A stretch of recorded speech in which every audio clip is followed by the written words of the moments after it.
ಭಾರತದ ದಾಳಿಗೆ ಪತ್ರಗುಟ್ಟಿದಂಥ Pakistan air base ಮೇಲೆ ನಿರಂತರವಾದಂಥ ದಾಳಿ ಮಾಡ್ತಾ ಇದೆ. ಭಾರತ ವಿಮಾನ ಹಾರಾಟ ಬಂದಾಗಿದೆ.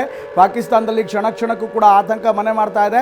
ಇನ್ನು ಈಗಾಗಲೇ ಅಡಗಿ ಕೂತಿರುವಂಥ ಸೇನೆ ಭಾರತ ದಾಳಿಗೆ ಪತ್ರಗುಟ್ಟು ಹೋಗ್ತಾ ಇರುವಂಥ ಪಾಕಿಸ್ತಾನ, ಪ್ರಮುಖವಾಗಿ ಭಾರತ ಪಾಕಿಸ್ತಾನದ 4 ಏರ್ ಬೇಸ್ಗಳ ಮೇಲೆ ಈಗಾಗಲೇ ಅಟ್ಯಾಕ್ ಮಾಡಿದೆ. 4 ಏರ್ ಬೇಸ್ಗಳು ಕೂಡ ಅತ್ಯಂತ ಮಹತ್ವದ್ದಾಗಿದ್ದು, ಮುರೀದ್ ಅನ್ನುವಂಥ ಭಾಗ, ಅದೇ ರೀತಿ ನೂರ್ ಖಾನ್ ಅನ್ನುವಂಥ ಏರ್ ಬೇಸ್, ಅದರ ಜೊತೆಗೆ 2 ಏರ್ ಬೇಸ್ಗಳ ಮೇಲೆ ಭಾರತ ಈಗಾಗಲೇ ಅಟ್ಯಾಕ್ ಮಾಡಿದೆ.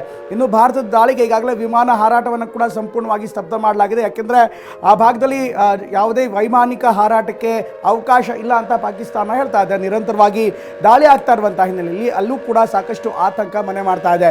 ಇವತ್ತು ಬೆಳಗ್ಗೆ ಸುಮಾರು 5 ಗಂಟೆ ಸುಮಾರಿಗೆ ಭಾರತ ನೂರ್ ಖಾನ್ ಅನ್ನುವಂಥ ಪಾಕಿಸ್ತಾನದ ಏರ್ ಬೇಸ್ ಇದೆ, ಅತ್ಯಂತ ಪ್ರಮುಖವಾದಂಥ ಏರ್ ಬೇಸ್. ಅಲ್ಲಿಂದಲೇ ಸಾಕಷ್ಟು ಮಿಸೈಲ್ಗಳ ಉಡಾವಣೆ ಕೂಡ ಆಗ್ತಾ ಇತ್ತು. ಜೊತೆಗೆ ಇವತ್ತು ಬೆಳ್ಳಂಬೆಳಗ್ಗೆ ಪಾಕಿಸ್ತಾನದ ವಿಮಾನಗಳು ಭಾರತದ ಗಡಿ ಪ್ರದೇಶದ ಒಳಗಡೆ ನುಗ್ಗೋದಕ್ಕೂ ಕೂಡ ಟ್ರೈ ಮಾಡಿದ್ರು. ಅದನ್ನು ಭಾರತೀಯರು ಕೂಡ ಯಶಸ್ವಿಯಾಗಿ ಹಿಮ್ಮೆಟ್ಟಿದ್ದಾರೆ.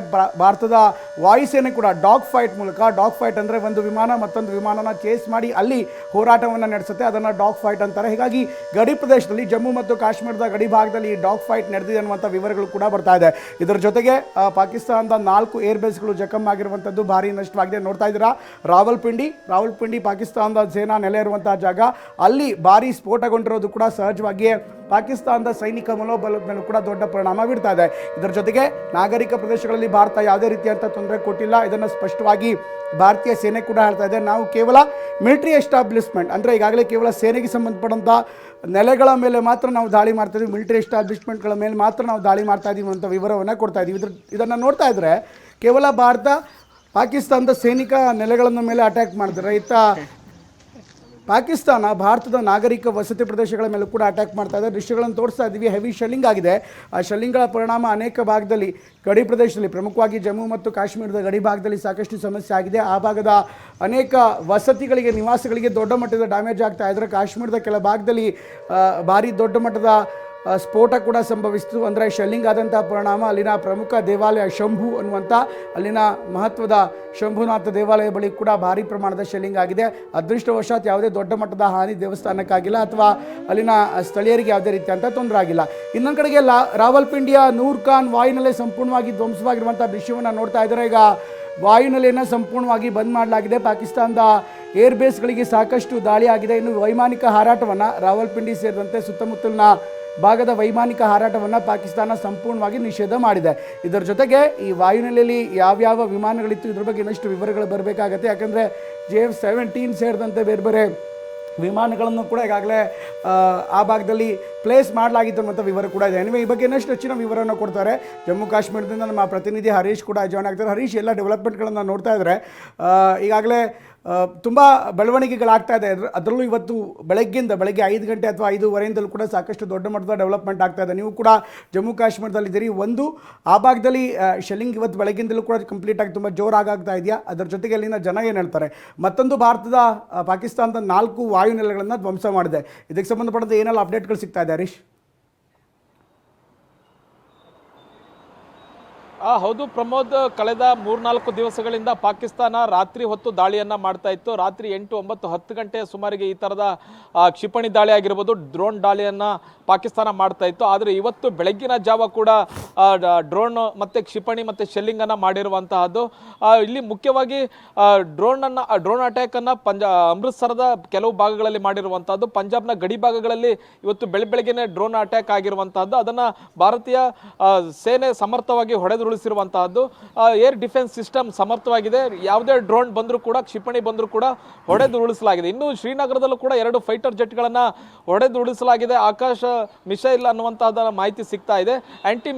ಆಕಾಶ್ ಆಂಟಿ ಮಿಸೈಲ್ ಸಿಸ್ಟಮ್ ಏನಿದೆ, ಇದು 2 ಫೈಟರ್ ಜೆಟ್ಗಳನ್ನು ಶ್ರೀನಗರದಲ್ಲಿ ಹೊಡೆದುರುಳಿಸಲಾಗಿದೆ ಅನ್ನುವಂಥ ಮಾಹಿತಿ ಸಿಗ್ತಾ ಇದೆ. ಅದನ್ನ ಭಾರತೀಯ ಸೇನೆ ಅಧಿಕೃತವಾಗಿ ಮಾಹಿತಿ ನೀಡಬೇಕಾಗಿದೆ. ಅದನ್ನ ಬಿಟ್ಟ ಹಾಗೆ ಇನ್ನ ಪೂಂಚ್ ಆಗಿರ್ಬೋದು, ರಜೌರಿ, ಅಖ್ನೂರ್ ಈ ಪ್ರದೇಶಗಳಲ್ಲಿ ನಿರಂತರವಾಗಿ ಗುಂಡಿನ ದಾಳಿ ನಡೀತಾನೆ ಇದೆ. ರಾತ್ರಿ ಇಡೀ ಬ್ಲಾಕ್ಔಟ್ ಆಗಿತ್ತು. ಇಡೀ ಜಮ್ಮು ಕಾಶ್ಮೀರದಿಂದ ಹಿಡಿದು ಗುಜರಾತ್ನ ಗಡಿ ಭಾಗಗಳ ಪ್ರಮುಖ ನಗರಗಳು, ಪ್ರದೇಶಗಳು ಸಂಪೂರ್ಣವಾಗಿ ಬ್ಲಾಕ್ಔಟ್ ಮಾಡಲಾಗಿತ್ತು. ಮತ್ತೆ ಇವತ್ತು ಬೆಳಗ್ಗೆ ಜಮ್ಮುವಿನಲ್ಲೂ ಕೂಡ ಬೆಳಗ್ಗೆ 7:30 ಸುಮಾರಿಗೆ ಸೈರನ್ಗಳು ಕೂಡ ಮೊಳಗಿದ್ವು. ಅಂದರೆ ಸೈರನ್ ಮೊಳಗಿದ್ದು ರಾತ್ರಿ ಸಹಜವಾಗಿ ಸೈರನ್ ಮೊಳಗ್ತಾ ಇತ್ತು, ಬೆಳಗ್ಗೆ ಕೂಡ ಸೈರನ್ ಮೊಳಗ್ತಾ ಇದೆ. ಮುಖ್ಯವಾಗಿ ಪಾಕಿಸ್ತಾನ ಯಾವಾಗ ಬೇಕಿದ್ರೂ ಅಟ್ಯಾಕ್ ಮಾಡ್ಬೋದು ಅನ್ನುವಂಥ ಸ್ಥಿತಿ ಇದೆ. ಯಾಕೆಂದರೆ ಪಾಕಿಸ್ತಾನದ ವಾಯುನೆಲೆಗಳ ಮೇಲೆ ಈಗ ದಾಳಿ ಆಗಿದೆ, ಅದನ್ನು ಭಾರತ ಮಾಡಿದೆ ಅನ್ನುವಂಥದ್ದನ್ನು ಪಾಕಿಸ್ತಾನ ಹೇಳ್ತಾ ಇರುವಂತಹದ್ದು.